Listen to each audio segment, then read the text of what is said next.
What would you do if the person you loved most disappeared and left behind a trail of betrayal and shattered dreams? Emily Dawson's world crumbled overnight, but her strength, her fight for truth, and her love for her unborn son created a powerful story of survival and redemption. Stay until the end. You won't believe how her journey transforms. Where are you watching from? Share with us, and don't forget to subscribe for more unforgettable stories like this. I woke up that morning with a strange mixture of nerves and excitement fluttering in my chest, the way a little girl feels before Christmas morning.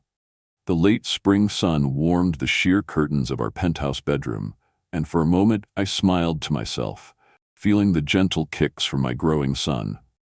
It was our third wedding anniversary. I pressed a hand to my swollen belly and whispered to Ethan, "Daddy's probably planning something amazing."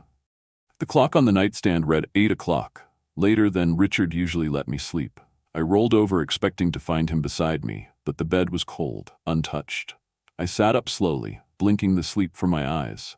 The other side of the room was empty, too. No bouquet of lilies on the dresser, no breakfast tray waiting, no telltale rustle of wrapping paper. I frowned, reaching instinctively for my phone. Nothing. No text. No missed calls. Still half dreaming, I padded into the living room, thinking maybe he was hiding somewhere, preparing a surprise. The penthouse was silent. Only the soft hum of the refrigerator and the distant sounds of the city below filled the air. I checked the kitchen counter. No note, no flowers. I told myself not to worry. Richard was a busy man. Maybe he got held up at a meeting or was finalizing something special for tonight. He'd always been full of grand gestures, champagne rooftop dinners, last-minute flights to Miami, engraved lockets with our initials. Today would be no different, I told myself. He was just running late. By 10, I was pacing the length of our sleek marble floors, trying to shake the gnawing worry building in my chest. I texted him once, "Happy anniversary, love. Can't wait to see you." The message sat there unsent for a second, then delivered. No reply. I stared at the screen for what felt like forever. By noon, panic had fully bloomed. I tried calling his number, straight to voicemail. I called again and again, until the automated message felt like a slap each time. My fingers fumbled as I tried his assistant, Fiona. No answer. I even tried Peter, his CFO and longtime friend. Nothing. It was like the earth had opened up and swallowed him whole. I forced myself to eat something, remembering the lectures from my OB/GYN about nutrition and stress. Scrambled eggs, barely touched, toast, cold and soggy. Every bite stuck in my throat. I laid a hand over my belly again, murmuring to Ethan that it would be okay, that maybe Daddy was just planning a big surprise. But deep down, I knew. I knew. When the doorbell rang around 1 o'clock, I rushed to answer it, heart in my throat. Instead of Richard, it was Martha, my best friend since college, standing there with a worried look and a bag of groceries. "I figured you hadn't eaten," she said gently, stepping inside without waiting for an invitation. I burst into tears right there in the doorway. She wrapped her arms around me, rocking me slightly like I was a child.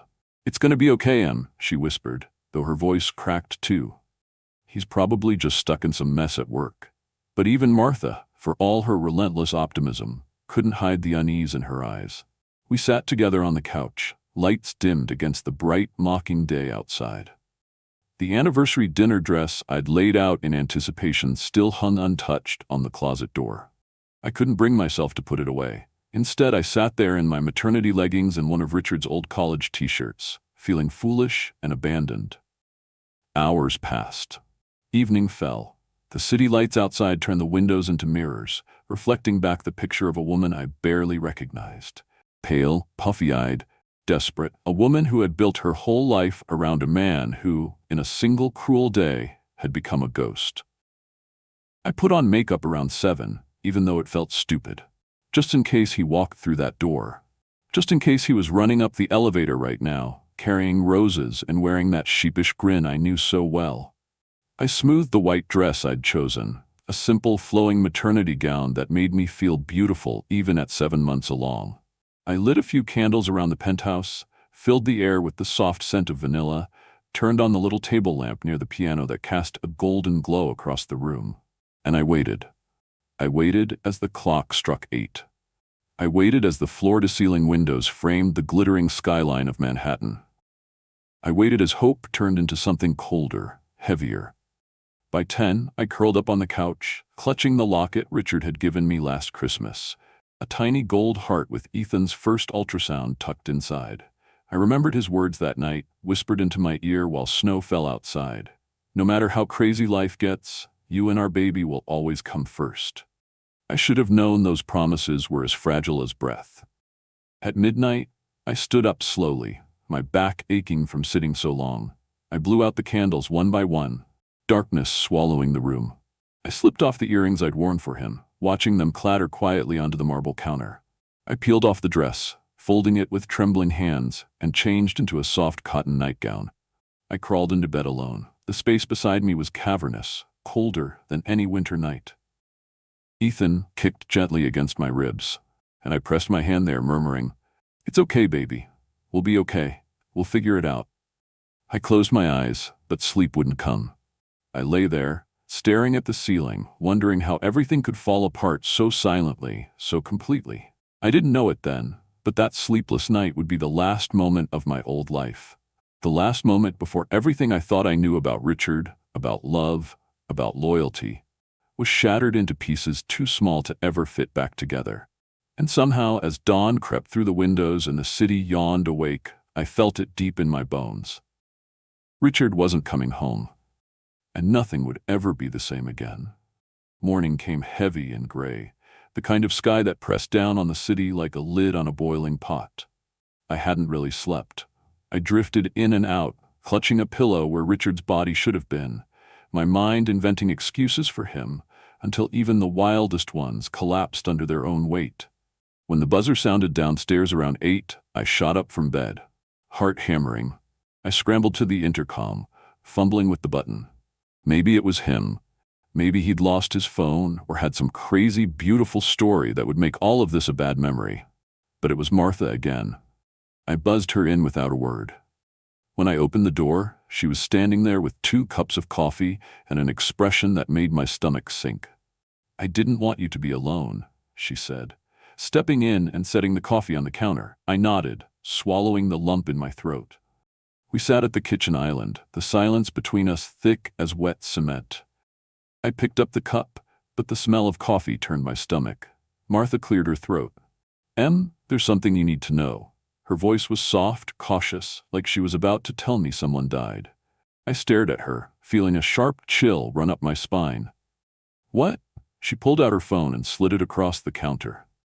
A news headline flashed on the screen. "Thompson Realty under federal investigation. Fraud and money laundering allegations emerge." It took me a moment to understand the words. My mind simply refused. I shook my head. "No," I whispered. "That's not possible." Martha's eyes were wide with pity. It's all over the news. They raided the Midtown offices early this morning. The FBI's involved. They're saying Richard might have been running some kind of Ponzi scheme." I pushed the phone away like it was something filthy. "No," I said again more forcefully. "Richard's not. He's not like that." Martha bit her lip, clearly torn between comforting me and telling me what I needed to hear. "Maybe it's a mistake," she offered. "Maybe he's being set up, but he's gone, and the feds are looking for him." The room tilted. I grabbed the counter for balance. This wasn't real. It couldn't be real. Richard loved animals, children, family. He donated to every shelter I ever cared about. He sent flowers to nurses after Ethan's checkups. He wasn't a criminal. He wasn't. I shook my head again, desperate to will it all away. "He wouldn't do that," I said hoarsely. "He wouldn't just disappear. Not from me, not from Ethan." But somewhere deep inside, something cracked. Because hadn't I seen the signs?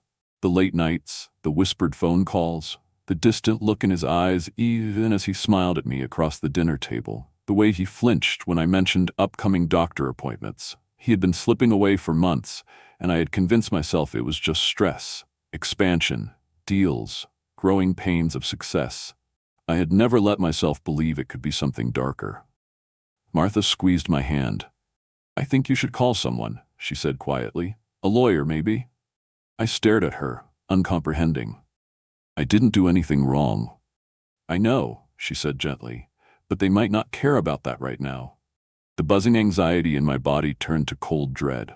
If Richard was under investigation, would they come for me too? Would they think I was involved? I barely understood half of what went on in his business. I trusted him to handle everything.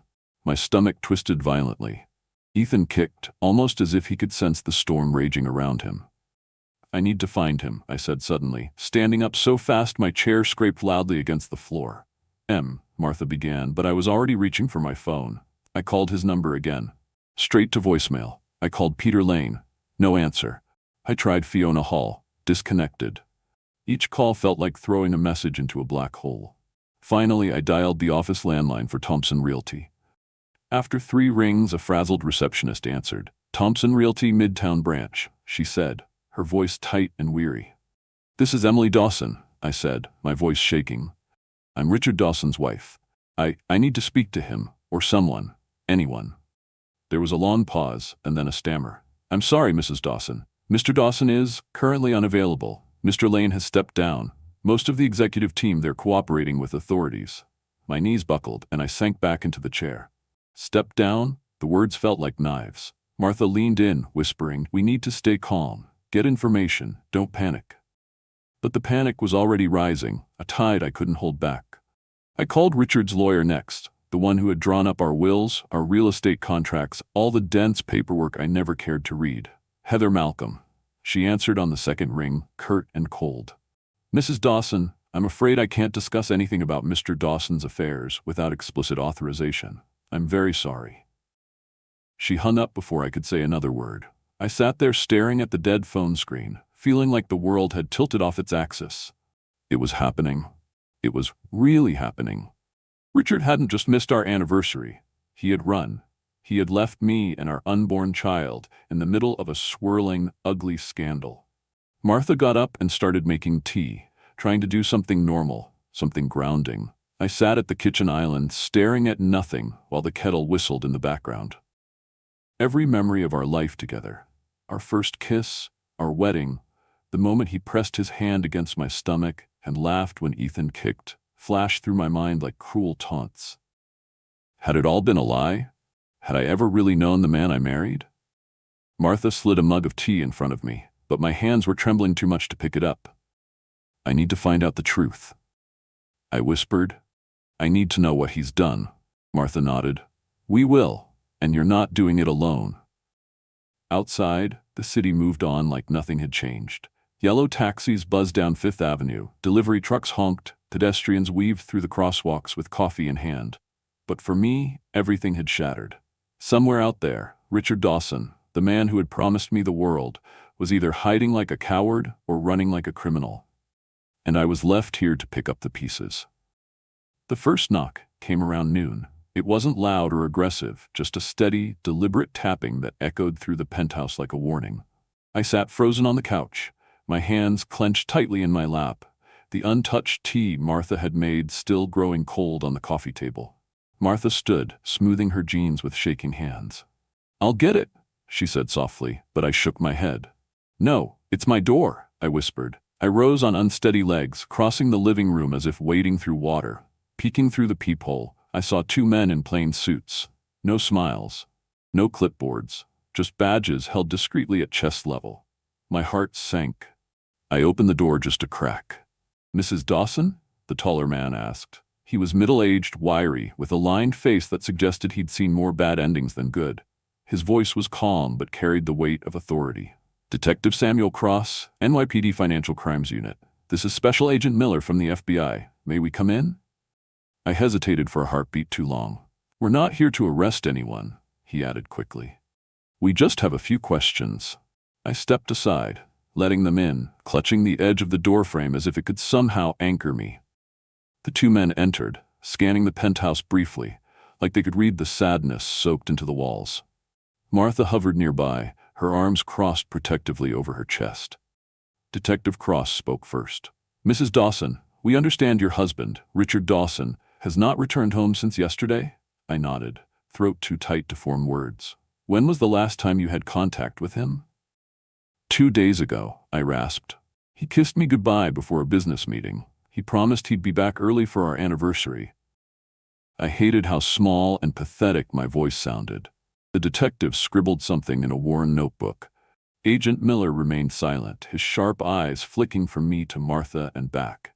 Did he mention any unusual plans? Anyone he was meeting? Anything that seemed off? I thought back, grasping at memories like slipping stones. He was distracted, I said slowly. For weeks, maybe months. Phone calls late at night, trips he wouldn't explain. Cross nodded grimly. We believe Mr. Dawson may have fled the country, Mrs. Dawson. Or at least attempted to. The room swayed for a moment. I gripped the back of the couch to stay upright. I don't know anything about that, I stammered. I swear, I didn't even know he was in trouble. We believe you, Cross said gently. You're not under investigation, but you could be a target. Martha stepped forward. A target for what? Cross exchanged a glance with Miller before answering.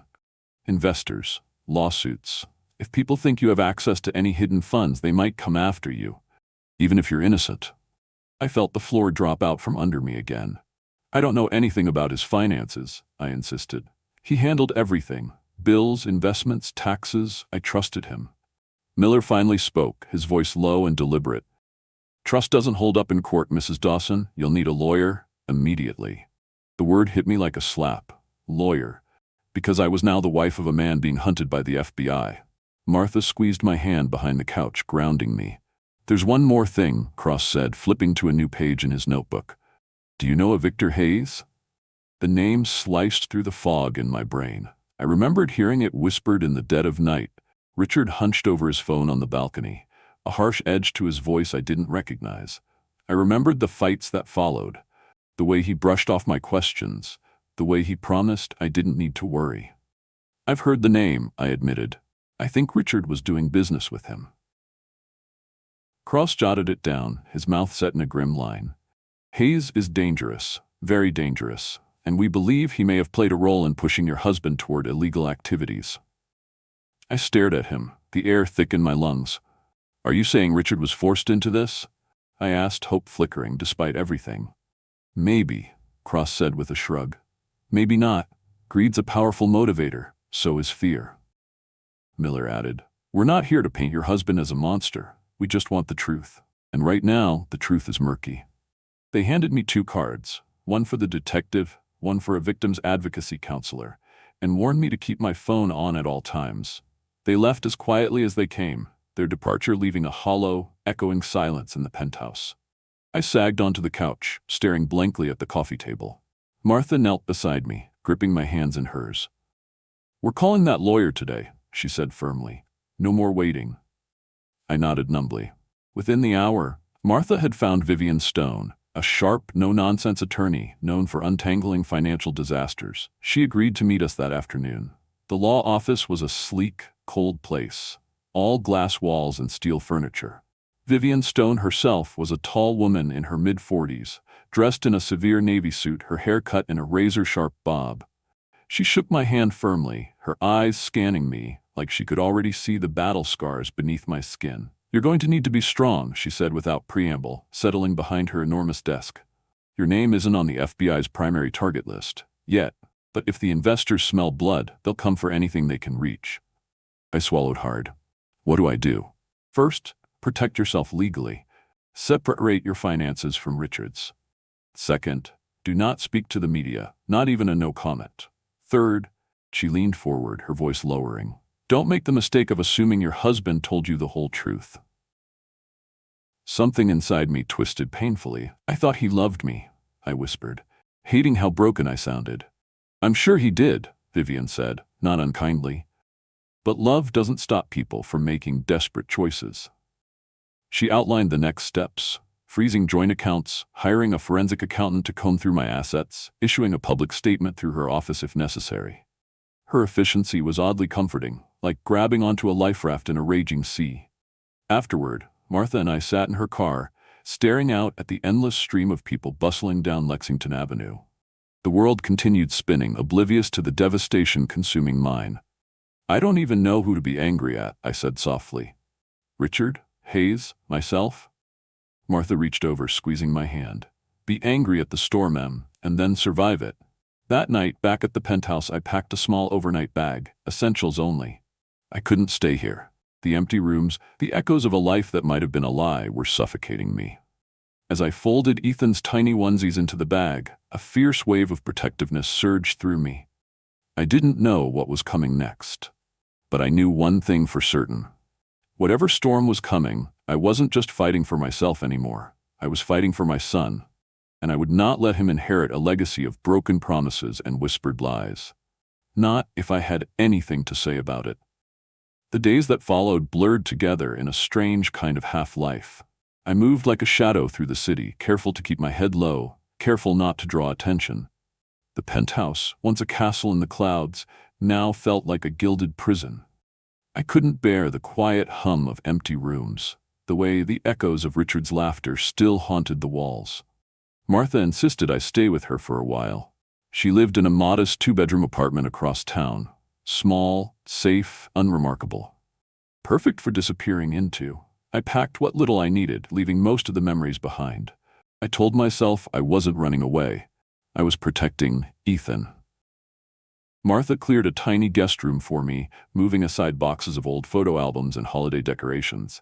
She even set up a small bassinet by the bed, her way of telling me that no matter how messy things got, I wouldn't have to face it alone.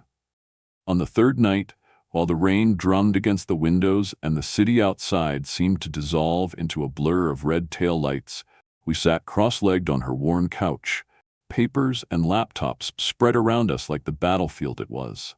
Martha's dog, a lazy beagle named Scout, snored at our feet, oblivious to the war we were fighting.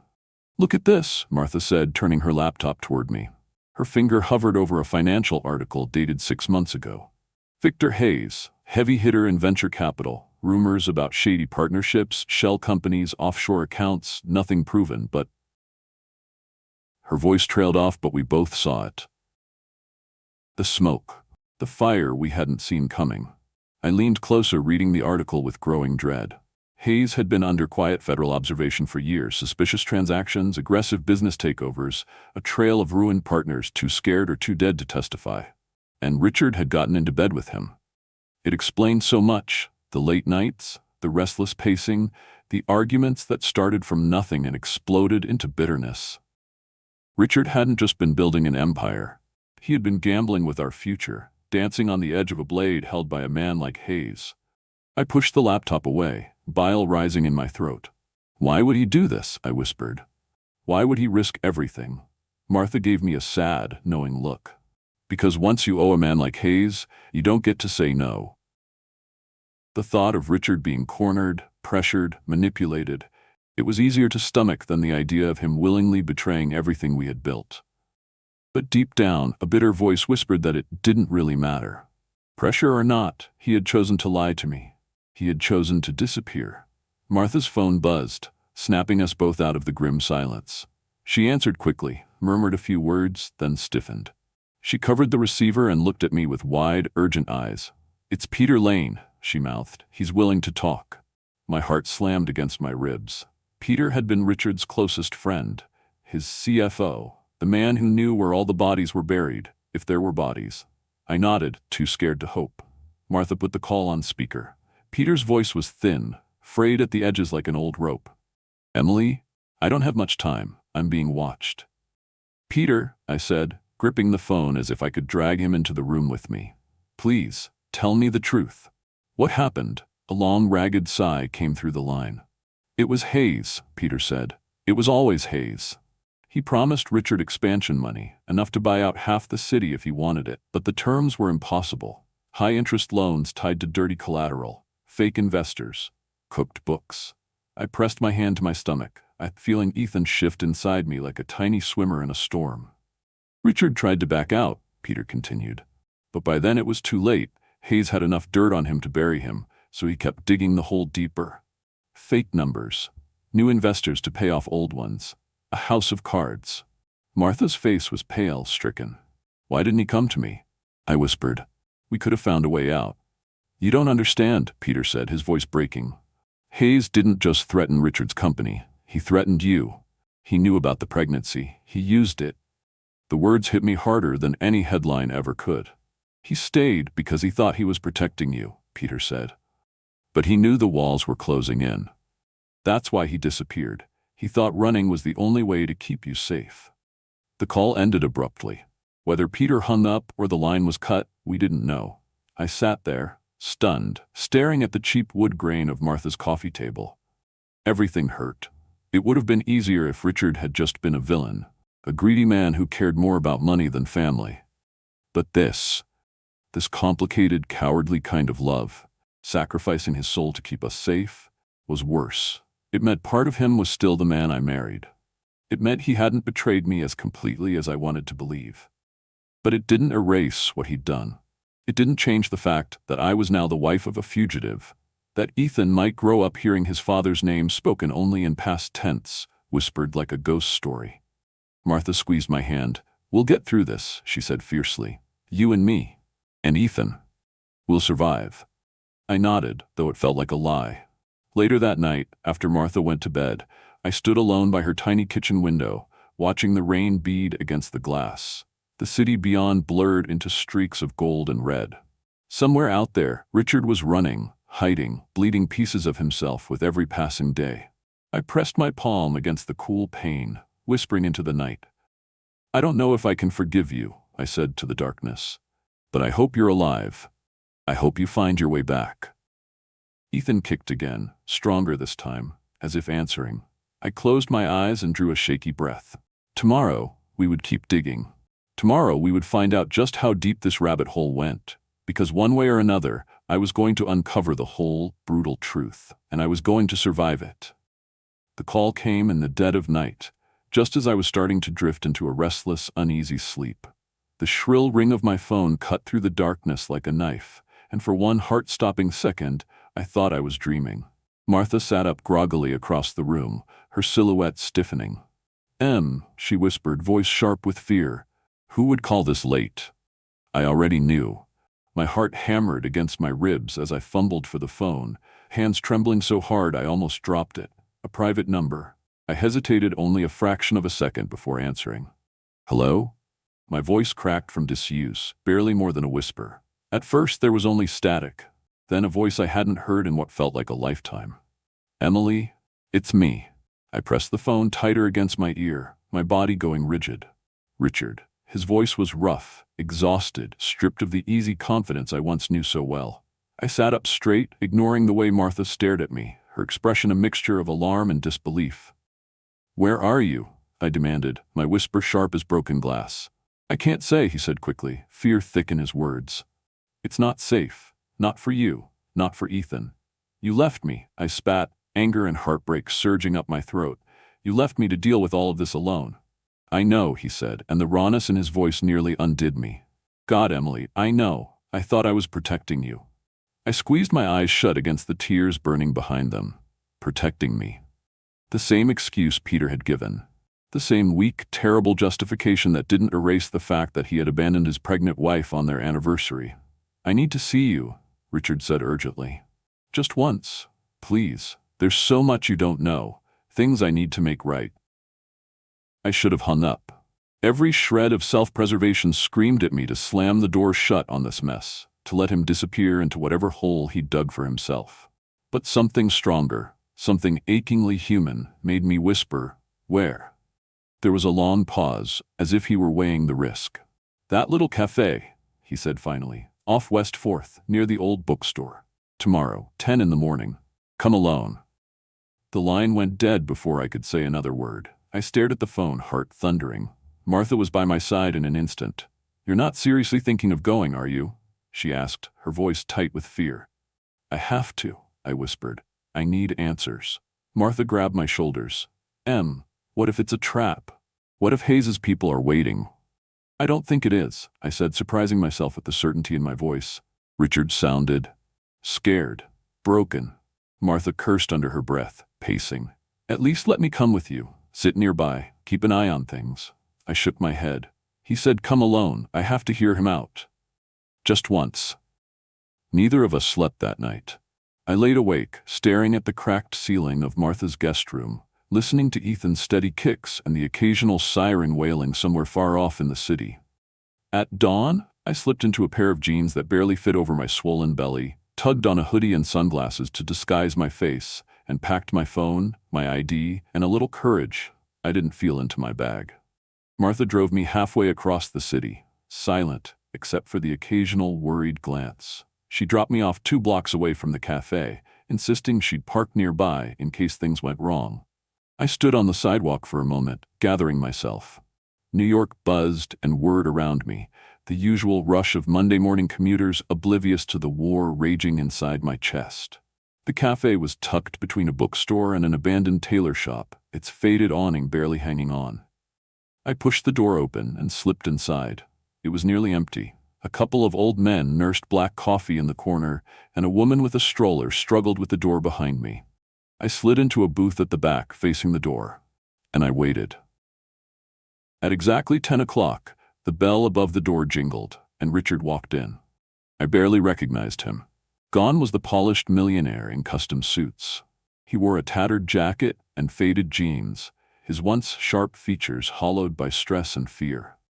His cap was pulled low, and his hands trembled slightly as he scanned the room before locking eyes with me. He crossed the cafe in quick strides and slipped into the booth across from me. For a moment, we just stared at each other. The air between us was thick with everything we wanted to say, but didn't know how. "You look beautiful," he rasped, his eyes flickering to my stomach. The words hit me harder than any punch. "Don't you dare," I hissed, leaning forward. "Don't you dare pretend this is normal." He flinched like I'd slapped him. "I know," he said. "I know I don't deserve forgiveness. I had to see you, had to explain." I crossed my arms, daring him to continue. He swallowed hard. "Hayes set me up. He offered deals that sounded too good to be true, and when I realized what he was really doing, using me to launder dirty money, it was too late. I tried to pull out. I tried, but he threatened you, Ethan. I didn't know what else to do." "So you ran?" I said, my voice shaking with rage. "I thought I could disappear," he whispered. "Buy us time. Figure something out, but Hayes has eyes everywhere. I'm not safe. Neither are you." He pulled a battered envelope from inside his jacket and slid it across the table. "In there," he said, "bank records, emails, proof Hayes is behind all of it." I stared at it like it might explode. "I need your help," he said desperately. "If I give this to the feds, I might get a deal. I might not spend the rest of my life running, but I can't do it without you." I closed my eyes for a moment, overwhelmed. He had betrayed me, abandoned me, shattered the life we built, and now he was asking me to save him. "I'll talk to my lawyer," I said finally, my voice cold. "If you're telling the truth, maybe there's a way." Relief flickered across his face, but it was tinged with deep, bone-deep sorrow. "Thank you," he whispered, "for giving me a chance." I stood abruptly, stuffing the envelope into my bag. "I'm not doing this for you," I said over my shoulder. "I'm doing it for Ethan." Without waiting for his response, I walked out into the bright, cold morning, my head held high, my heart breaking all over again, because love wasn't always enough. Sometimes survival was the only thing left. Vivian didn't waste a second once I handed her the envelope. Her sharp eyes scanned the documents like a hawk dissecting prey, flipping through printed emails, offshore bank statements, wire transfers to names that screamed fake, even to my untrained eye. She barely looked up as she called Detective Cross, her voice clipped, urgent. By noon, the FBI had a plan. They would stage a controlled exchange at an abandoned warehouse by the Hudson docks. Richard would turn over the original files in person, everything he had on Victor Hayes, in return for a chance to negotiate a plea deal. If the evidence was as solid as it appeared, the feds might shave years off his sentence. It should have felt like a victory. Instead, all I could feel was dread. Martha tried to reason with me as I paced her living room. "You don't have to go," she said. "Let the authorities handle it." But I knew better. Richard trusted me. He needed to hear my voice to keep him steady. And part of me, some stubborn, battered part, needed to see this through, to be sure he wasn't lying one last time. That night, the sky hung heavy and low, thick with the smell of rain and the salt of the river. Vivian drove us down in an unmarked van. I sat in the back beside Detective Cross, wearing a wire under my jacket, an earpiece tucked discreetly into my ear. My hands trembled in my lap, but I forced them still. I wasn't here for Richard anymore. I was here for Ethan, for the chance to build a life free from the shadow of all this darkness. The warehouse loomed ahead, a crumbling monument of rusted steel and broken dreams. Yellowed floodlights buzzed overhead, casting long, eerie shadows across the cracked concrete. The plan was simple. Richard would approach under the main light post. He would hand over the evidence. Then he'd be taken into protective custody, and the FBI would use the documents to track and arrest Hayes. Simple never survives contact with reality. I spotted Richard first, emerging from the shadows, shoulders hunched against the cold. He looked even thinner than at the cafe, his clothes hanging loose on his frame. He carried a folder clutched tightly to his chest, glancing nervously over his shoulder with every few steps. My voice came through the wire, shaky but steady enough. "You're doing good, Richard. Just walk to the table." He nodded, barely perceptible, and moved toward the rickety folding table the agents had set up under the light. He placed the folder down carefully, raising his hands in surrender. "Step back," I instructed, watching through the van's camera feed. Then the first gunshot cracked through the night. I screamed, jerking back instinctively as chaos erupted. Through the feed, I saw Richard dive for cover behind a rusted-out crate, clutching his side. "Shots fired!" Cross barked into his radio, already moving as agents poured out of the shadows, guns drawn. Another shot rang out, then another. Muzzle flashes lit the dark like bursts of lightning. I heard shouts, the clatter of boots on concrete, the sharp, panicked breath in my own chest. "It's Hayes!" Richard's voice roared over the wire, raw with terror. "He found me!" I watched helplessly as dark figures darted through the rafters, firing wildly. One FBI agent went down, clutching his bleeding arm, while others returned fire, fanning out to flank the attackers. "Stay down," Cross snapped at me, pushing me lower behind the seat. But I couldn't look away. I saw Richard, wounded, clutching the folder to his chest as he crawled toward a side exit. Saw the gleam of a pistol in the hand of a shadowy figure closing in fast behind him. My heart stopped. "Richard," I screamed into the wire. "Get down, behind the crate." Maybe he heard me. Maybe it was blind luck. Either way, Richard rolled at the last second, just as a bullet slammed into the spot where his head had been.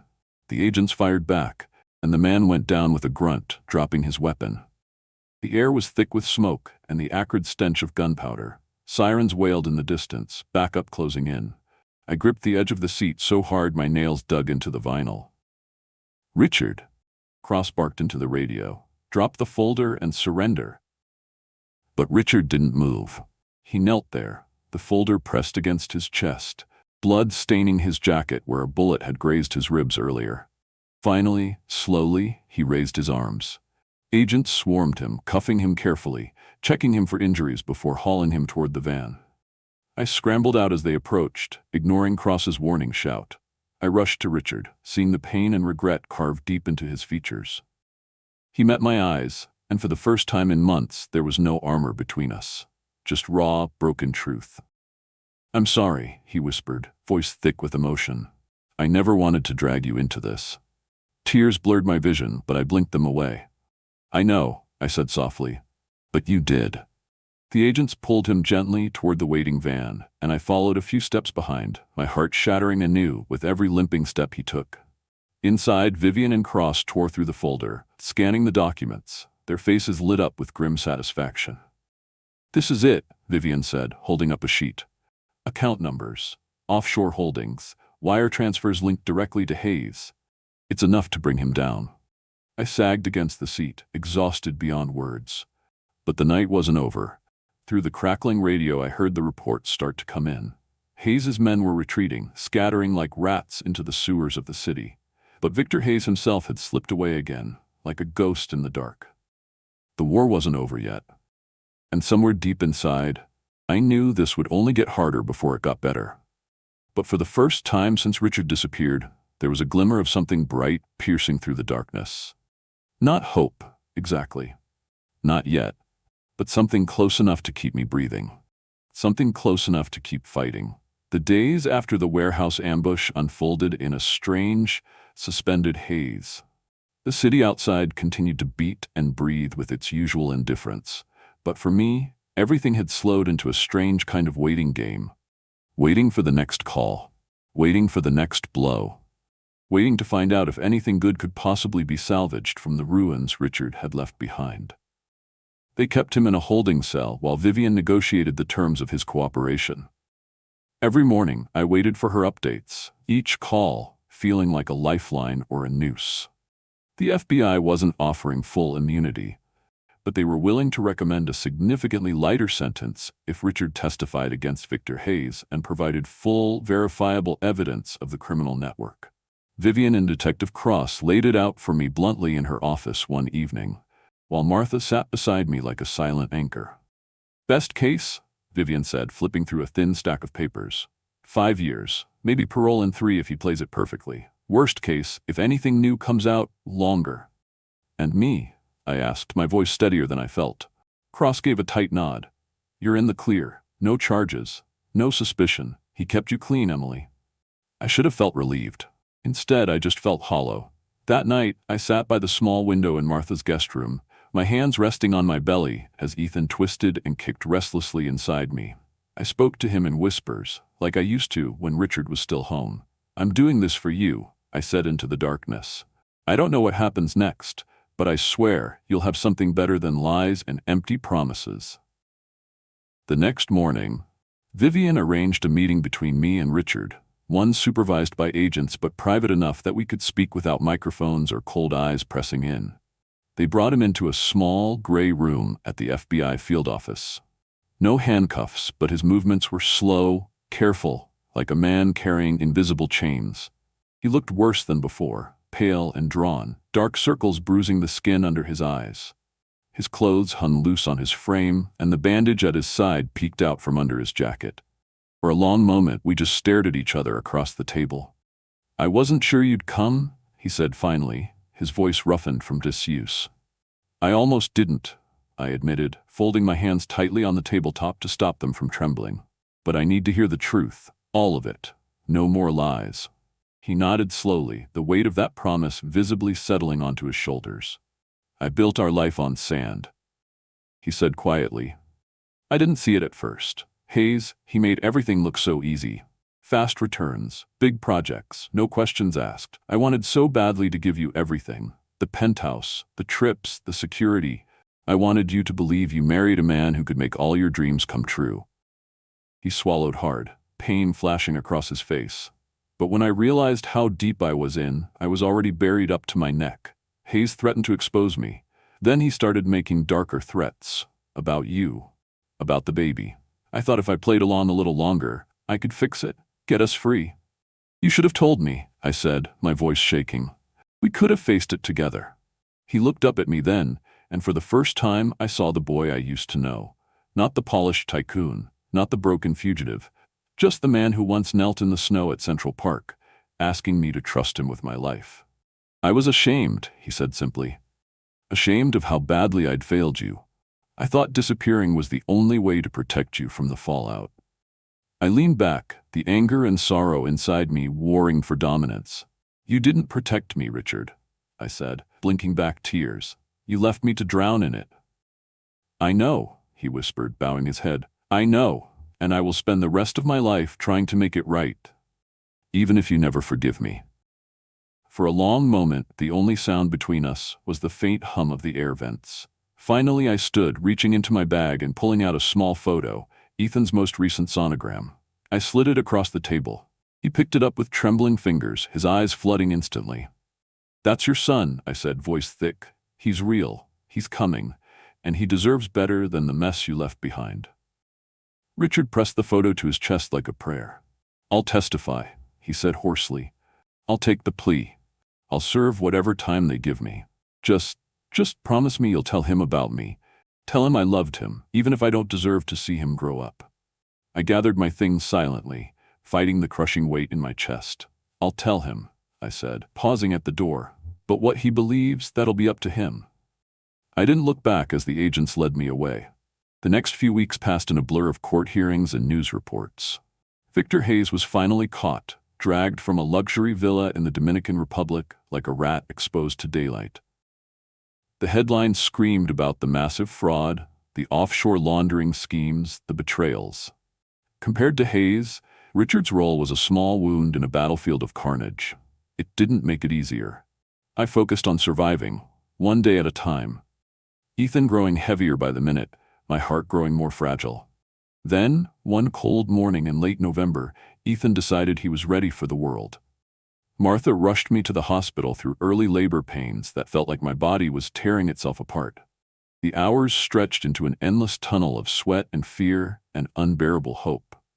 When the nurse finally placed my son in my arms, tiny and perfect and screaming his indignation at the world, something inside me cracked wide open. I looked down at him, this beautiful, innocent soul, and for the first time since Richard vanished, I felt something other than grief. I felt alive. Martha cried beside me, pressing a kiss to my forehead. "You did it, Em," she whispered. "You brought him home." I named him Ethan James Dawson, because no matter what mistakes Richard had made, part of him lived on in this little boy. And Ethan deserved to carry the best parts forward, not the worst. In the quiet hours after, as I rocked Ethan in the sterile hospital room, I thought about the road ahead, the legal battles, the rebuilding, the loneliness. But I also thought about strength, not the kind you boast about, the kind you build quietly, painfully, one day at a time. For Ethan, for myself. For the future, I refused to let darkness steal from us. No matter what storms were still to come, I would not let them break me. Not ever again. 6 months later, I stood by the window of my modest 2-bedroom apartment in Queens, rocking Ethan gently as he drifted into sleep. The city buzzed outside as always, 1,000 lives rushing past mine. But here, inside these 4 walls, time had finally slowed into something almost tender. The penthouse was long gone, auctioned off along with most of Richard's assets to help repay the investors. I hadn't fought it. I didn't want the marble floors or the grand staircase anymore. They were relics of a dream that had crumbled under its own weight. What I had now was simpler, humbler, and so much more real. Our apartment was small, filled with hand-me-down furniture and chipped coffee mugs. But it was ours. Every corner held signs of life, faint scent of lavender from Ethan's baby lotion, a creased copy of Goodnight Moon on the end table, a tiny pair of blue socks forgotten on the floor. It was nothing like the glittering, soulless world Richard and I had once built. And yet it was everything I needed. I worked 3 days a week at a veterinary clinic in Brooklyn now, back to my roots, back to who I had been before love and ambition swept me away. It wasn't glamorous. Some days were long and the paychecks were small. But when I looked into the eyes of a rescued dog or stitched up a kitten found shivering in an alley, I remembered what real purpose felt like. Richard wrote letters from prison. At first, I didn't know if I wanted them. Each one was like reopening an old wound. He wrote about the classes he was taking, the counseling sessions, the promises he still clung to like driftwood in a storm. He filled the pages with apologies I wasn't sure I was ready to forgive, and stories he wanted Ethan to know one day, about fishing trips he dreamed of, baseball games he wished he could take him to. I kept the letters in a box under my bed, unopened for a long time. Not because I hated him, but because forgiveness, real forgiveness, takes time. It's a slow, painful bloom, not a lightning strike. I never lied to Ethan about his father. Even now, as I rocked him to sleep each night, I whispered stories that left space for both truth and grace. That his father had made mistakes, that he had loved us, even when he lost his way. That we are not defined forever by our worst decisions. The world had moved on from the scandal. The tabloids had found fresher prey. Hayes faced trial after trial, a slow unraveling that would likely end with him rotting behind bars for the rest of his life. I paid little attention to the news now. My world had narrowed to Ethan's sleepy smiles, the soft thud of Scout's paws on the kitchen tile, the steady, honest rhythm of survival.